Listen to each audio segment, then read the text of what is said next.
Hi, everyone. This is Abhishek from ShakeTheCosmos.com. My guest today is Sean Lee. Sean is a serial entrepreneur, having launched and sold multiple businesses over the past 10 years. He has founded a co-working space in downtown LA, multiple e-commerce companies focused on inbound content marketing for DIY products, and numerous podcasts. Sean is super passionate about connecting people and sharing collective knowledge, which is why he's currently building a business around podcasting as a service and a content media network focused on university alumni. And he's also a recent MBA graduate from Berkeley. So UC Berkeley, go Bears. Go Bears. I'm really excited to talk with you today, Sean. Thank you so much for making the time. Thank you so much for having me on. Awesome. Well, we're going to get right into it. So I've already learned so much from you by talking to you just the past few days about podcasting. But let's get into what was your journey into podcasting? How did you get into this? Well, first off, I have to commend you, Abhishek, for launching Shake the Cosmos. I listened to the recent episodes, and as I was sharing with you yesterday, I really enjoy how authentic you are and your guests are. And thank you. For the listeners, Abhishek, started this interview beforehand with a meditation, and I thought that was really thoughtful, and I really enjoyed it. You're giving away my secrets, man. Like, hey, this is the tell-all of podcasting, right? That is a good point. You're right. Yeah, I would love to hear your journey. So I've always been an avid radio listener, just growing up, and to this day, I listen to a lot of NPR. I only listen to music, I think, when I need to think about something. But I would say 95% of the time when I'm in the car, I'm listening to NPR. Whether it's Radio Lab or This American Life, or just regular KPCC in Southern California, which I'm a big supporter of. Yeah. So that really inspired me to just do something at Haas when I joined Haas. Berkeley Haas did not have a podcast when I started. And I thought that was very odd for a tech school, that we didn't have this medium to hear the voices of students, faculty, and administration on campus. And because I had prior media experiences in my prior businesses in e-commerce, where we would, like you mentioned, shoot and produce DIY how-to content on YouTube for our clients, I transferred those skills into audio editing, which was much easier than video editing. I think initially, the fear that overcame me was the interview process, because I've never interviewed anyone before. Our DIY how-to videos was just, one of us, me or my buddies standing in front of the camera, talking to the camera, right? Teaching people how to do stuff. And so once I got started, I started studying some of the greats, Terry Gross, Larry Mantle, again, back to NPR. And seeing how they interview people, and just being very intentional about listening to how questions are asked, right? And I do have to preface that there are many kinds of podcasts. There are different styles, right? Ours, mine with one Haas at Berkeley and Shake the Cosmos are an interview style. Then there's the informational style. Then there is the storytelling style, right? And I'm sure there's so much more. Yeah, and I appreciate this so much in the sense that you're bringing in your previous industry experience that you had, and you translate it into this podcasting and audio world. And so what are some other formats you're starting to talk about? So we're doing this interview format, but what are some other ones that people may not be familiar with? I think one of the most powerful ones is definitely storytelling, where we, and this is something I'm experimenting with right now, which is you you interview the guests, but then you add narration, right? You add more color to the guest, because sometimes an interview is only 15, 20 minutes, but you lack the context of the backstory of the guest. And sometimes that helps a lot to give more color to and meaning, I think, and impact to the story. So that's definitely another style that's very typical Radiolab style.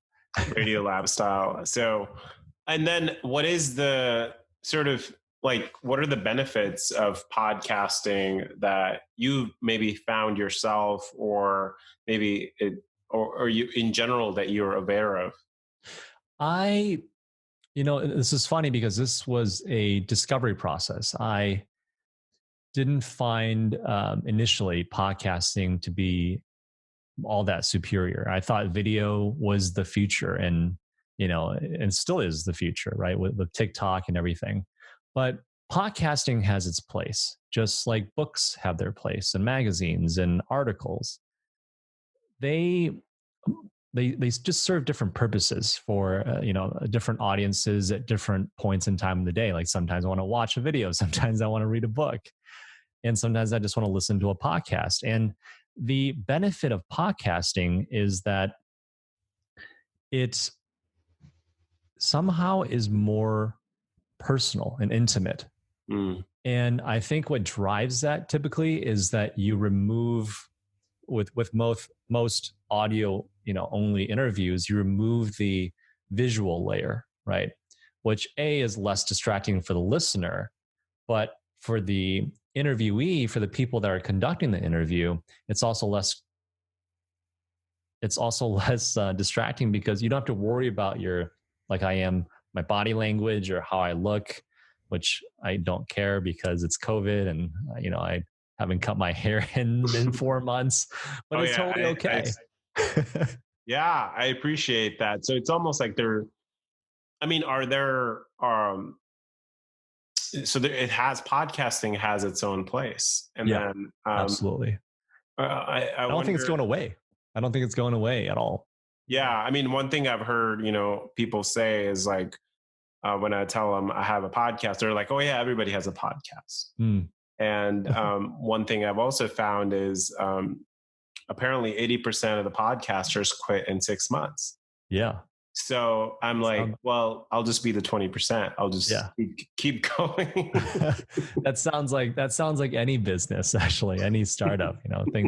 People quit because I think they don't realize that anything that's good takes a long time to build. I mean, the One Haas podcast that I started for Berkeley has been around for over 2 years now.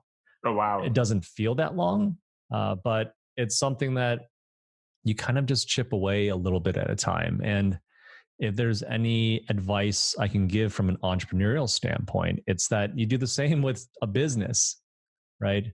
I think these days there's too much of this narrative of this fail quick, fail often, fail hard, fail forward. I'm all about failing. Don't get me wrong. I'm all about making mistakes, but there's also something about giving yourself grace, right?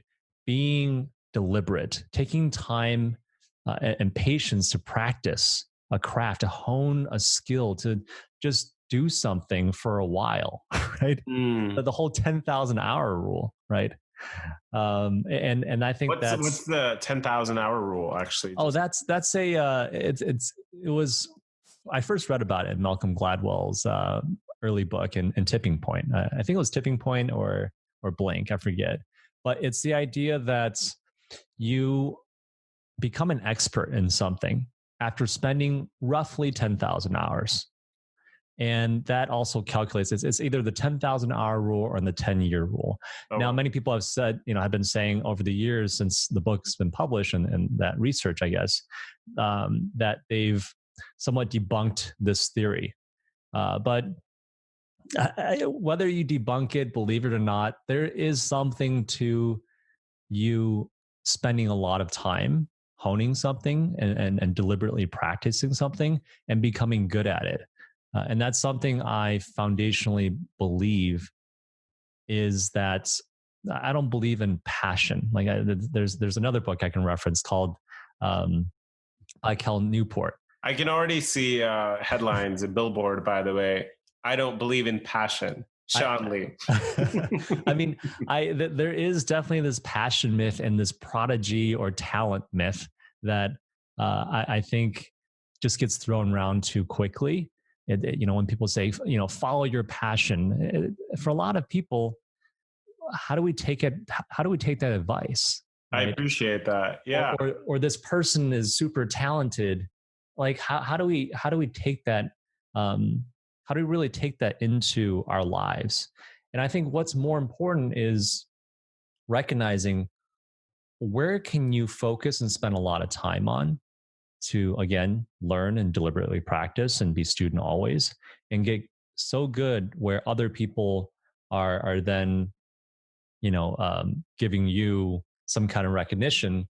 And then you're realizing, hey, I enjoy doing this because I'm good at it, not because I was born with it, So. Yeah. And I mean, from your experience, because, you've launched and sold multiple businesses as well. So I appreciate kind of connecting the two, because I guess I think about time, someone spending a lot of time in crafting the podcast stuff. But what about sort of the money piece of it, making money piece of it? What are some opportunities there potentially? Or maybe that's sort of too early for people to think about. I mean, I think the opportunity, and this is something I've been taking the time to discover the past couple of months, is the same with YouTube or Twitch. Is just right off the bat, if you can build an audience, then there is the potential for advertising, right? Revenues. Then there's the potential for sponsorships and partnerships, collaborations, things like that. But the problem with podcasting is that the platform is really behind the times. And when I say that, I mean that the platform itself, the podcasting platform, let's say, the players, basically, Apple, Spotify, Google Play, they are not created with the creators in mind.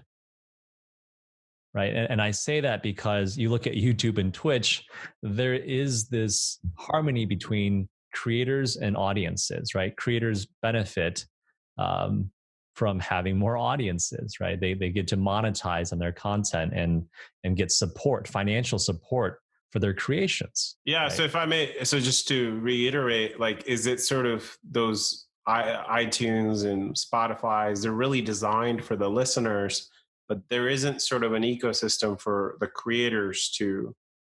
That's correct. So that's why it's behind. Oh no, interesting. And it's just budding. Like it's just in the budding phases, and we'll cover some of the resources, right, for creators later. But it's still in the nascent just period of podcasting. And I personally think when I looked at this and why this is, because we always have to ask why, is that podcast was an evolution of radio. And radio was always treated as this ephemeral content platform, right? It wasn't meant to last. Like you heard it today and it's like, I don't need to hear it again tomorrow. I think podcasts has evolved to a point where some of this content, like the interviews that we're conducting, it's not ephemeral. They're good 3, 5, maybe 10 years from now. People will still might look it up and listen to it, just like a book, right? Yeah. Because it's really some of the advice and some of the knowledge that's shared is from my guests and your guests as well, is really it's everlasting, it's evergreen. Evergreen. Yeah, I like that. And I've never thought about the industry and the evolution and kind of putting where podcasting is in that evolution. Mm-hmm. And I appreciate kind of hearing, because to me, that also speaks opportunity. Yeah. Like, get in on it early. Like, this is not we're still is it on the decline here. We're still in the early days, and I say that even though everyone's saying, oh, like everyone has a podcast. Well, let's just look at the numbers, right? There are about, last I checked, I think late last year, there are about 900,000 podcast shows. Again, not all of them are still around, as you mentioned. Do you know how many YouTubers there are? There are like, No. I think 40 or 50 million YouTubers. No way. YouTube creators, right? I'm not talking about the viewers. I'm talking about creators. There are 40, 50 million creators. And there's only 900,000 podcast creators. It's there's still so much room for growth. And the thing with the podcasting platform, going back to an earlier point, an earlier question that you asked was, you know, how is it different? Is it different? And I truly think it differentiates itself in that it is much more accessible than video, right? You can't drive and watch YouTube, right? Or you shouldn't, at least. I guess you could, but you shouldn't. But you can drive and listen to a podcast. You can drive, you can, do your chores and listen to a podcast. And that's something that is very unique to audio, is that you can run and listen to a podcast. You cannot do that with video. Again, Totally. You shouldn't. Yeah, I appreciate that. I think then, so I've already drank the Kool-Aid. Like, I'm doing the podcast thing, and you've got a great podcast as well. But like, what if someone's like, what is this thing? Like, they're trying to get started. Would love to dig deeper into a little bit into that. Like, what is the first thing that comes to your mind when you think about someone just starting? They want to get a podcast. I think the first thing to think about is, what would you like to share, right? Everybody has something to share, whether it's a story, whether it's some life experiences and lessons. Stories bind us, right? There's a reason why there's a word history.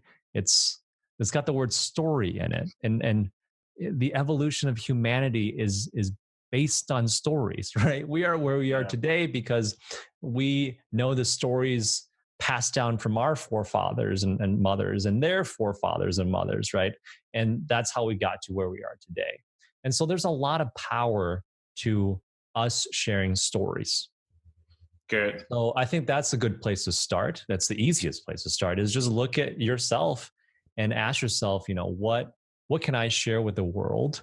And help people maybe hear my story and my trials and tribulations or my challenges, and find comfort in that, or find some learnings from that so they can avoid those mistakes, right? And then if I think another easy path is just go do interviews, right? Go ask other people for their stories. Go out and collect other people's stories.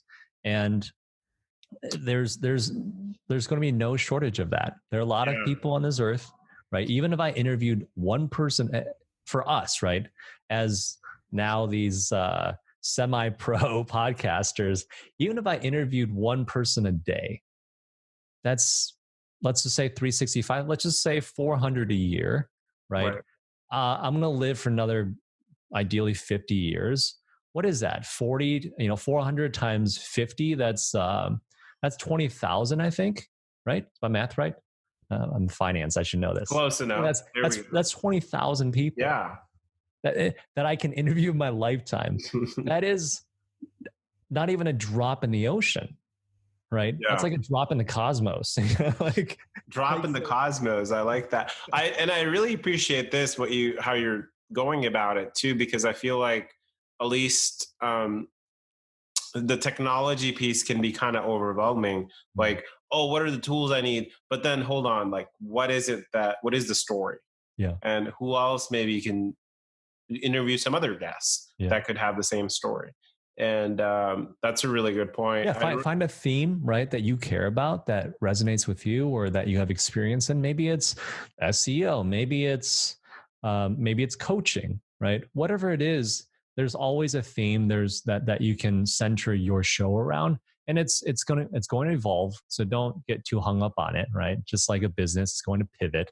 Oh yeah, I remember using my cell phone for the first few Shake the Cosmos podcast recording, because the internet said, hey, they're like really expensive devices, but I've now matured to a mic. I mean, that is the best way. If you were going to ask me how I would start, if I didn't have the media background that I had, is how I advise some of my friends to start is just, start with your iPhone. Sure, the quality isn't, this $1,000 microphone setup, but it gets the job done, right? It gets the story. It's about the story at the end of the day. Can you get a good story, right? And then if you can't get a good story, it doesn't matter what kind of equipment you have, right? So it's if you have a great story, and then as you work over time, build an audience, and then improve your audio quality, then it's just the cherry on top, right? Yeah, and you mentioned some podcast name, and you've been listening to podcasts and stuff. Like when I think about stories, I just think like, what are some podcasts that come to mind, top of your mind, that are doing a good job of the story piece? So then people can kind of listen and learn from them, I guess. I always go back to NPR, This American Life, Radio Lab. Those shows really narrate. I mean, if you dig into, because they publish how they publish, what their workflow is for every episode. They spend all week just to make like one episode.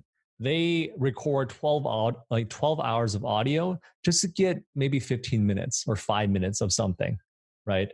And there's just they are master storytellers. So I would start there, and that stuff is easily available on Apple Podcasts.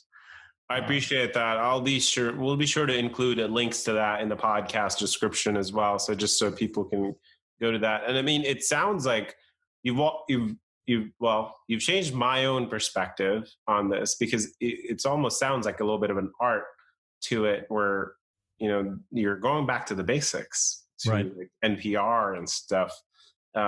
We haven't even talked about any tools yet.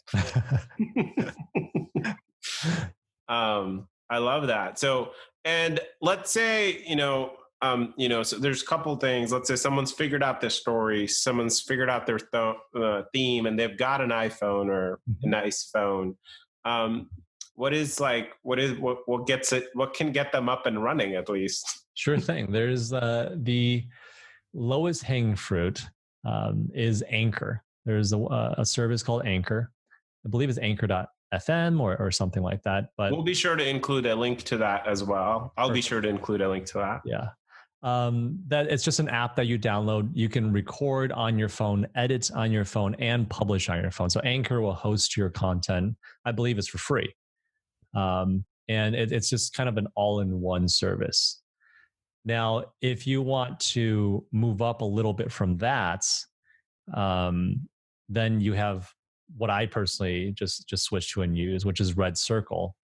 Me too. Now I'm on that thanks to you. Shake the Cosmos thanks you for that, because I'm saving like $120 per year. Yeah. I mean, back in the day, I mean the past 10 years, you had your Blueberry, Libsyn, and Podbean. These were the top 3 podcast hosting services. And just to give our listeners some context as how the mechanics of podcasts actually work, is that Apple doesn't store your podcast. Spotify doesn't host your podcast. It's all a stream. It's all an RSS feed, right? Your podcast, when you upload it into the internet, it's only stored in one place, which is your host. And then Apple, Google, or Spotify just streams from that one file. And the beauty of that is that before you had to pay for this hosting. Now it's free. And it should be, because it's the cost on AWS or Amazon Web Services is just so low that it should be free. And so one of the services, actually, I think one of the few services that actually offer this free hosting is Red Circle, REDCIRCLE. You can link. Well, I mean, full disclaimer, I'm not getting paid to refer to these services. I just love their mission and what they're doing for podcasters. Yeah. Now, how do you get on Apple, right? How do you get on Spotify and Google? Well, it's built into Red Circle or any hosting platform that you choose, is that there are the distribution channels that you sign up for and connect. And they have, step-by-step instructions on how to connect to these services and sign up. And the moment you do that, once you're all set up, every time you upload your episode to, say, your host, like Red Circle, then it automatically sends it out to all the players. And now it's accessible everywhere. Wow. I appreciate that. So, I mean, this is now practical at this point. The host, the distribution, and the story, and the theme. I mean, thank you so much for packaging it like that. And there's another big component of it I'd realize I just missed, which is the editing. Yeah, what is it? It's the editing. I mean, this is there are two styles to podcast editing. You can either not edit, which is totally fine, right? If you have this Joe Rogan, right? There's a popular like live 2-3 hours podcast, right? Yeah. If you have a 2-3 hour episode, you just want to, shoot the, am I allowed to swear? Yeah, go. If you want to just shoot the shits with your friends or with your guests and just really have a genuine conversation, right? An open conversation. It's a raw, unedited. Yeah, raw and edited. Go for it. Like, there's nothing wrong with that. Now, if you want something more polished and buttoned up, that sounds more like an NPR episode, then you do need to edit. And the editing process can either be done by yourself using tools that we'll link below. One of the big ones that we discovered recently was called Descript, where you upload your recording and it automatically transcribes the entire interview or recording. And then you can edit via text. You can edit the audio via your transcription. So if you delete a sentence, it deletes it from the audio, which is amazing. You can even move things around, just like how you would copy and paste in a Word file. You can copy this paragraph and move it somewhere else, and it'll move the audio as well. That service is called Descript. It's very inexpensive and cheap. So now, really, when we're looking at costs, you have free recording on your iPhone, right, or your Google Android device. Then you have free hosting. And the only thing you're really spending money on is this Descript service, which costs $10 a month to use it. It's actually the first 3 hours is free. Oh, so you just get low barrier to entry at least. You can literally do 6 episodes a month if you're doing 30-minute episodes for free.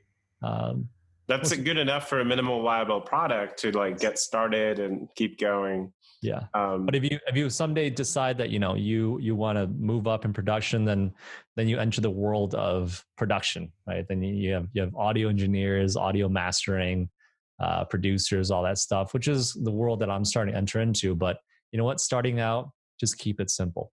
Keep it simple. I love that. Well, as we're wrapping up here, I really appreciate your time and condensing it for the audience as well. Any last minute shout outs or anything else you would like to share? Aside from the podcast I've been working on, One Haas, it's called One Haas on onehaas.org, where we collect and share student stories from Berkeley Haas, or the MBA that Abhishek and I graduated from. And also I've pivoted into alumni stories, where I'm focusing on alumni stories. The next thing that we're doing is branching out into other schools and collecting alumni stories across other schools around the nation. And ultimately, the site is not up yet, but ultimately that'll sit on a website and a domain called alumni.fm. I love that. Love that domain. You're a good job on that. Awesome, man. Well, thank you so much. We'll be sure to include the links to One Haas in the podcast description as well. Thanks again for your time. Thanks, Abhishek. Hey everyone, thank you for listening. Please hit the subscribe button. We'll be back next week.